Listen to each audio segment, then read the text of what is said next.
नमस्कार, आप देख रहे हैं प्रखर विकास और प्रखर विकास से मैं कुमार स्मृति।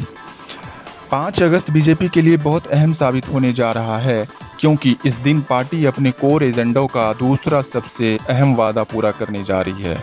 ये वो वादे थे जिसकी बुनियाद पर बीजेपी 2 सीट से 303 सीट तक पहुंच गई। दरअसल जनसंघ के जमाने के बाद से ही बीजेपी का 3 कोर एजेंडा रहा है, धारा 370, राम मंदिर और कॉमन सिविल कोड। लेकिन एनडीए के गठन के लिए बीजेपी इन तीनों एजेंडों को साइड लाइन रख दिया था। 2014 के लोकसभा चुनाव में बीजेपी को अपने दम पर 282 सांसद मिले। बावजूद इसके नरेंद्र मोदी की अगुवाई वाली बीजेपी की पहली पूर्ण बहुमत सरकार ने इनमें से किसी भी कोर एजेंडों को हाथ नहीं लगाया।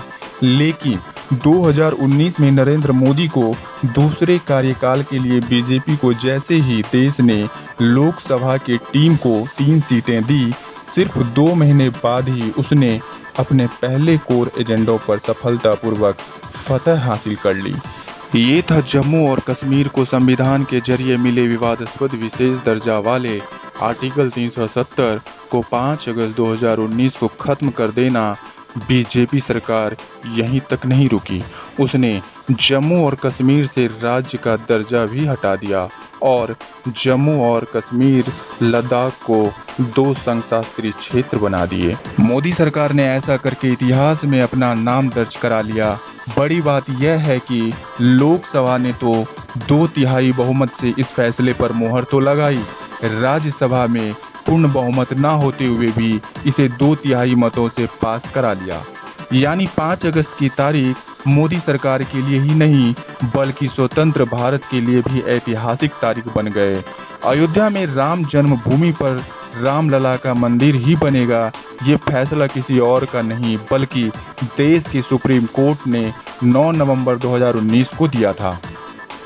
ये वही राम मंदिर है जिसके निर्माण के लिए चलाए गए आंदोलन ने बीजेपी 1989 में 2 सांसदों से 88 सांसदों तक पहुंचा दिया था।